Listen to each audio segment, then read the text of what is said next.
The text came through while I was reviewing documentation at the National Archives in Washington, D.C. My phone buzzed against the mahogany table, and I glanced down to see my brother Derek's name on the screen. Cleaned out your storage room. Sold those ugly paintings you've been hoarding. Made $8,000. You're welcome. About time someone in this family knew how to make real money. My hand stilled over my coffee cup. The paintings. My chest tightened, but I kept my expression neutral. The librarian across from me didn't notice anything amiss as I calmly set down my phone and returned to the 18th century maritime documents I'd been cataloging. Another text arrived 30 seconds later. Dealer said they were amateur work but paid cash anyway. Splitting it with mom and dad since they let me use your room for storage. Fair is fair, right? Face with tears of joy. I typed back a single word, understood. Then I made a phone call. The paintings Derek had just sold weren't mine to sell. They weren't his to touch. They weren't even legally available for private ownership. Each one was a recovered cultural artifact currently under federal protection, temporarily housed in my secure storage facility while undergoing authentication and provenance research. I was the lead art historian for the FBI's Art Crime Team's Cultural Heritage Division, specializing in Revolutionary War-era artwork. Those 7 paintings represented 18 months of international investigation, cooperation with Interpol and careful negotiation with private collectors. Combined insurance value, $1.2 million. Legal status, protected government assets. My brother had just committed a federal crime. I finished my work at the archives, submitted my research notes, and caught the 4 p.m. train back to Philadelphia. My phone buzzed continuously during the journey. More texts from Derek, then from my mother, then from my father. Derek, use some of the money to book that Vegas trip I've been planning. Thanks, sis. Slot machine. Mom, Derek told us about the paintings. So glad he could help you declutter. You always were a pack rat, sweetie. Dad, your brother's finally showing some initiative. Maybe you could learn something from him about turning a profit. I didn't respond to any of them. Instead, I opened my secure work phone and sent a carefully worded email to my supervisor, Special Agent Catherine Morrison, along with the assistant U.S. attorney assigned to our division. I attached photographs I'd taken of the paintings in storage 3 weeks earlier, provenance documentation and the text messages from Derek. Catherine called me within 10 minutes. Emma, please tell me your brother didn't actually sell the Peel collection. All 7 pieces, I said quietly. He texted me about it 2 hours ago. There was a long silence on the line. Then, the authenticated Charles Wilson Peel portraits we recovered from that estate fraud case in Geneva? The ones scheduled for Smithsonian transfer next month. Yes. Jesus Christ. Catherine's voice shifted into professional mode. Where are you now? On the train. I'll be home in 40 minutes. Don't go to your apartment. Come straight to the field office. We need to move on this immediately. Do you know who he sold them to? He mentioned a dealer. No name yet. We'll trace it. Emma, I'm sorry, but you know what this means. I know, I said. My voice remained steady. Federal theft of government property. Art fraud. Possibly interstate transportation of stolen goods depending on where the buyer is located. Your brother's looking at serious time. I know, I repeated. My family had never understood my work. To them, I was Emma the eternal student. Emma who spent too much time with dusty old paintings. Emma who'd never had a real job, despite my PhD in art history and my position with the FBI. Derek was the successful one. He'd opened 3 cell phone repair shops in the Philadelphia suburbs, drove a BMW he couldn't quite afford, and never missed an opportunity to remind everyone that he made actual money, while I played with old pictures. My mother had stopped asking about my work years ago. It's too complicated, sweetie, she'd say whenever I tried to explain a case. My father would change the subject to Derek's latest business expansion or my younger sister's marketing career.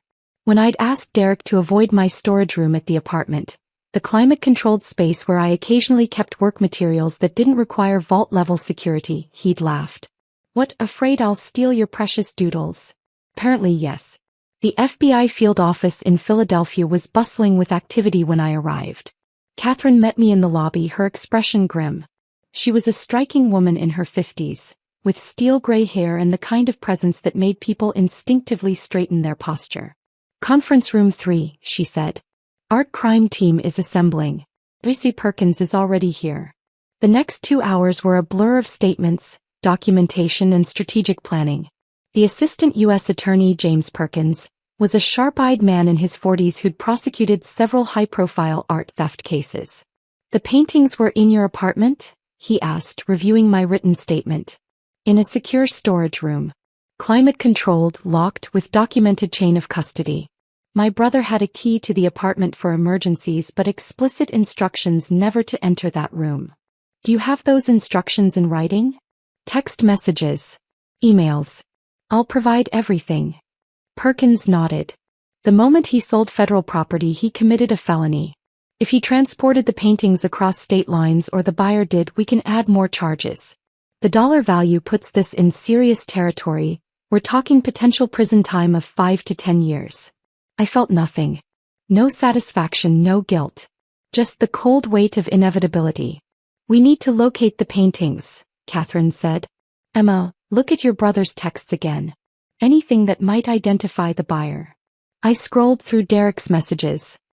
He said dealer. He used the term cash. That suggests a gallery or a private dealer who handles estate sales. In Philadelphia? Most likely. Derek wouldn't drive far for this. He thinks he's being clever, but he's lazy. One of the junior agents, Marcus Chin, spoke up from his laptop. I'm running searches on recent cash art transactions in the Philadelphia area. Cross-referencing with dealers known to handle American colonial artwork. His fingers flew across the keyboard. Got a hit. Rothman Gallery in Rittenhouse Square posted new acquisitions on their Instagram 2 hours ago. Quote, exciting new collection of 18th century portraits. Colonial American art enthusiasts, don't miss this. Catherine leaned over his shoulder. Pull up the images. My paintings filled the screen. All 7 of them, displayed in Rothman Gallery's showroom, price tags clearly visible. They were being sold as attributed to Charles Wilson Peale. A careful hedge that wouldn't survive expert authentication, but enough to justify the gallery's listed prices ranging from $45,000 to $200,000 each. That's them, I confirmed. The provenance documentation was in my files. Derek must have taken that too, or at least enough information to make the sale credible. Perkins pulled out his phone. I'm calling Judge Martinez for a warrant. We'll need to seize the paintings immediately and freeze the gallery's assets related to this transaction. What about my brother? I asked quietly. Catherine's expression softened slightly. Emma, you know we have to arrest him. He committed federal theft. We have documented evidence, including his own text messages confessing to the crime. I know. Are you going to be okay with this? I met her eyes. He stole $1.2 million in federal assets. He could have derailed an international investigation. He committed a serious crime because he thought I was too stupid to have anything valuable. I paused. Yes, I'm okay with this. The warrant came through at 8:47 p.m. By 9:15, a team of FBI agents and Philadelphia police officers had surrounded Rothman Gallery. I watched from an unmarked vehicle as they entered the building, presented the warrant to the shocked owner, and began the process of documenting and seizing the paintings. The gallery owner, a silver-haired man named Stuart Rothman, cooperated fully once he understood the situation. According to his statement, which I read later, Derek had approached him that afternoon with the paintings, a fake provenance letter I'd apparently written authenticating them as family heirlooms, and a forged bill of sale. He seemed legitimate, Rothman told the agents. He had documentation. He knew the artist's name. He said his sister was an art historian who'd authenticated them before she passed away. I'd passed away apparently. That was Derek's story. I was dead and he was liquidating my estate. The audacity would have been impressive if it weren't so infuriating. By 10:30 p.m., all 7 paintings were secured and en route to the FBI's evidence facility. Rothman was cooperating with the investigation. He'd been defrauded too, after all, and was desperate to avoid being charged as an accomplice. He provided copies of all documentation Derek had given him, including my forged signature on multiple documents. That's document forgery, Perkins noted. Add it to the list. Catherine turned to me. We're moving on your brother tonight. Do you want to be there? I considered. No. But I want to be available when he inevitably calls me asking for help. He's going to blame you. I know. The arrest team left the field office at 11 p.m. I went home to my apartment, the one Derek had invaded, the one where he'd stolen federal property worth more than $1 million, and waited. The call came at 11:47 p.m. Emma. Derek's voice was panicked, shrill. Emma, the FBI is here. They're saying I stole paintings. They're arresting me. You need to tell them this is a mistake. I sat on my couch, looking at the empty storage room where 7 irreplaceable artifacts had been carefully preserved until my brother decided they were junk. Derek, I said calmly. Those paintings were federal property. Protected government assets under FBI custody. I'm the lead art historian for the FBI art crime team. Those pieces were part of an ongoing international investigation. Silence. Then, what? You stole $1.2 million in government property. You forged federal documents. You committed art fraud. You're being charged with multiple felonies. You're FBI? His voice cracked. Since when? 7 years, Derek. I've been with the art crime team for 7 years. But you never said, Mom and Dad said you worked with paintings. I do work with paintings. I investigate stolen cultural artifacts and build federal cases against art criminals. I paused. People like you. Emma, you have to fix this. Tell them it was a mistake. I didn't know. You received explicit instructions never to enter that storage room. I thought you were just being dramatic. I didn't think you had anything valuable. Why would you sell something if you didn't think it was valuable, Derek? Another silence. Then I heard my mother's voice in the background. Let me talk to her. The phone changed hands. My mother's voice came through, trembling with anger. Emma Louise Harrison, you tell these people to leave your brother alone right now. Mom, Derek committed federal theft. He sold some old paintings.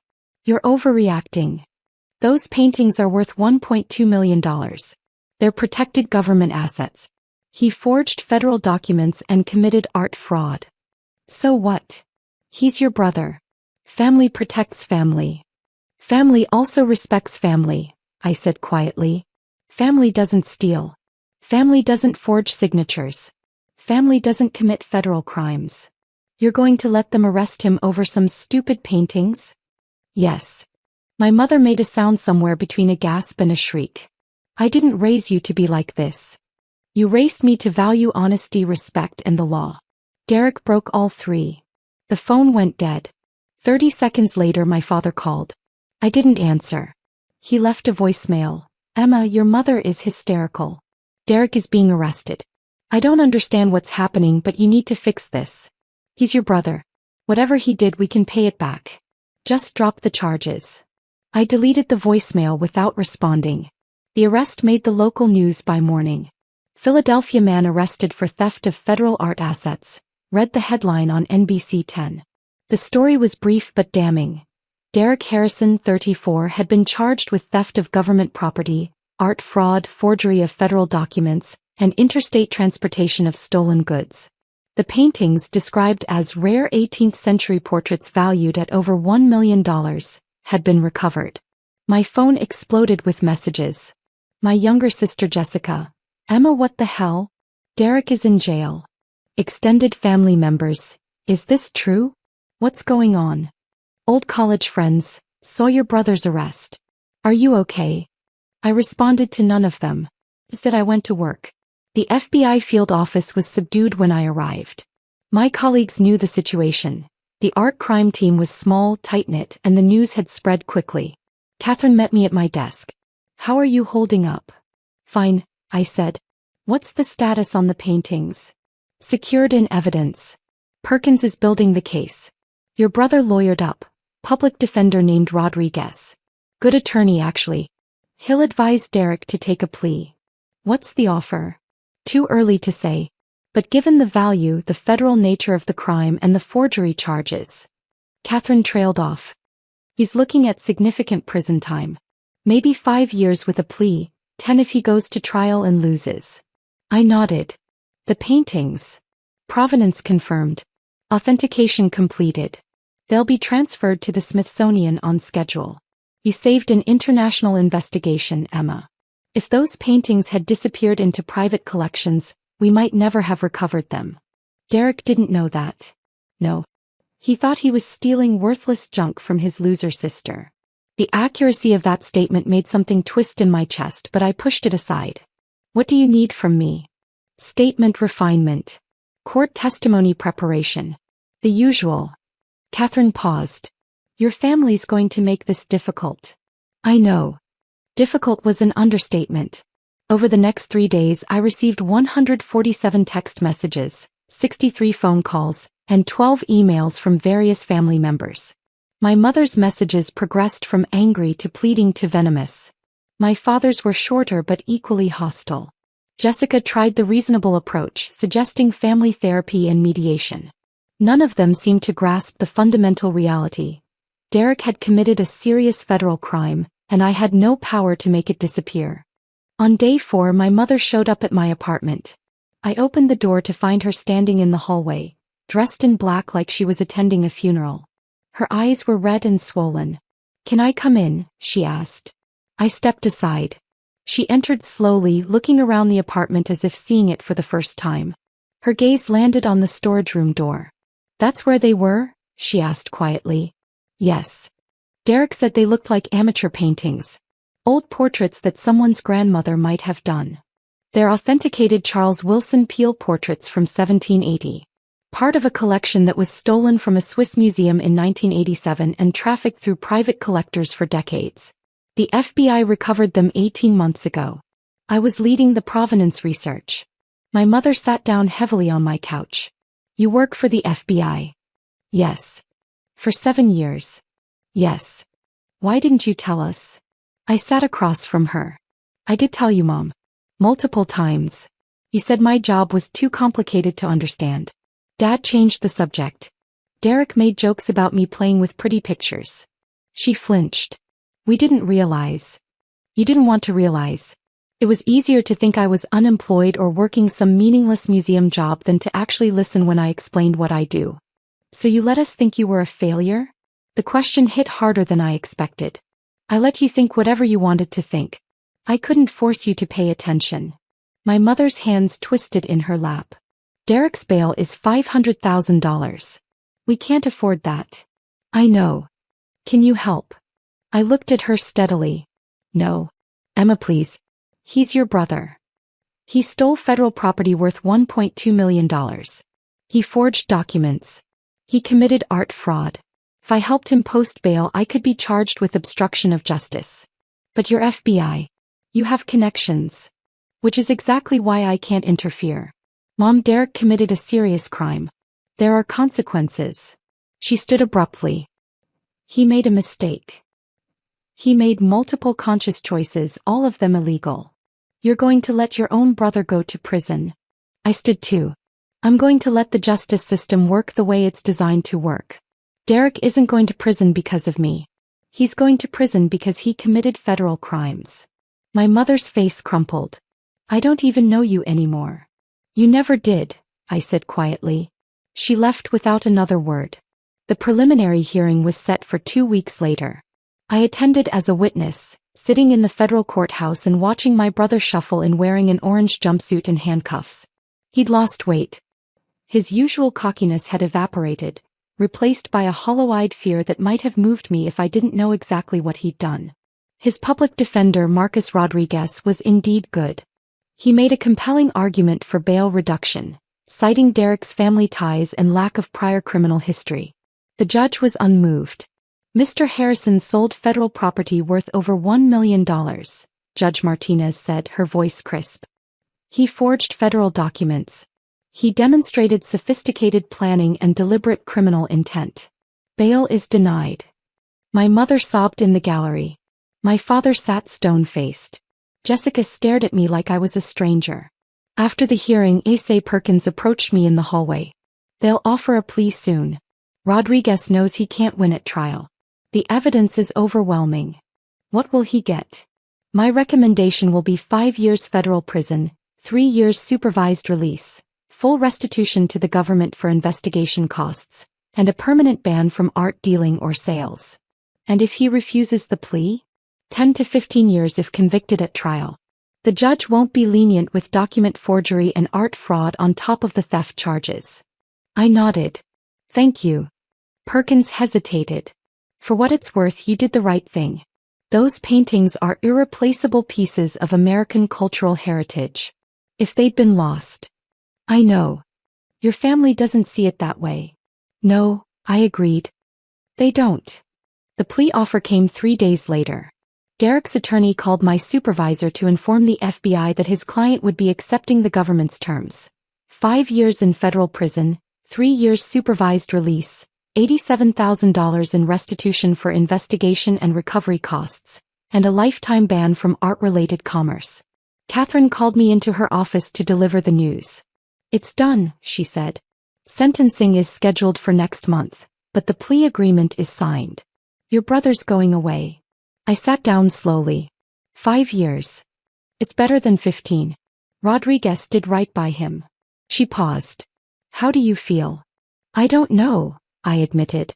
I keep thinking about when we were kids. Derek was always the charming one, the one who could talk his way out of anything. He's probably terrified right now. He should be. Federal prison isn't a joke. I know. I looked up at Catherine. Did I do the right thing? Emma, you reported a federal crime. You protected government assets worth over $1 million. You maintained the integrity of an international investigation. Yes, you did the right thing. It doesn't feel right. Because he's your brother. But Emma, if you'd covered for him, you'd have been complicit. You'd have destroyed your career and probably faced charges yourself. And those paintings, those irreplaceable pieces of history, might have been lost forever. He was right. Intellectually, I knew she was right. But emotionally, the weight of what I'd set in motion was crushing. The 7 Peale portraits were transferred to the Smithsonian Institution 3 weeks later. I attended the ceremony as part of the FBI art crime team. The museum's director of American art gave a speech about cultural preservation and the importance of law enforcement cooperation in recovering stolen artifacts. These portraits represent not just artistic achievement, she said, but a tangible connection to America's founding era. They were lost for decades, trafficked illegally, nearly lost forever. Thanks to the dedication of the FBI's art crime team, they've been recovered and will now be preserved and studied for future generations. Catherine nudged me gently. That's your work she's talking about. I watched as the paintings were carefully unveiled. 7 faces from 1780, preserved despite decades of theft and trafficking, now safe in a museum where scholars and visitors could appreciate them. Derek had called them junk. He'd sold them for $8,000. He'd forged my signature and told the gallery I was dead. Worth it. Catherine whispered. I thought about my brother in a federal prison cell. I thought about my mother's sobs in the courtroom. I thought about my family's texts calling me a traitor, a monster, someone who valued paintings over blood. Then I looked at the portraits. 7 faces that had survived 2 centuries, speaking across time, preserved for everyone who came after us. Yes, I said quietly. Worth it. Derek's sentencing hearing was brief. Judge Martinez accepted the plea agreement, noted the seriousness of the crimes and emphasized the importance of protecting cultural heritage. Derek stood silently as she pronounced sentence. 5 years in federal prison, 3 years supervised release, $87,000 restitution, lifetime ban from art commerce. My parents attended. Jessica attended. I stayed at work. That evening Jessica called me. You weren't there, she said. No. Mom wanted you there. I'm sure she did. A long silence. Then, Emma, I've been reading about those paintings. The ones Derek sold. Oh. They're really important. Like historically significant. Museums and scholars have been searching for them for decades. Yes, I said. They are. Derek could have destroyed something irreplaceable. Yes, I said again. He could have. Another pause. I didn't understand. None of us did. We thought you were just being vindictive. But you were protecting something bigger than family drama, weren't you? My throat tightened. I was doing my job, Jessica. That's all. No, she said softly. You were doing the right thing even though it cost you everything. That's different. After we hung up, I sat in my apartment, The one Derek had violated, the one where he'd stolen pieces of American history because he thought I was too pathetic to own anything valuable, and let myself cry. Not for Derek. Not really.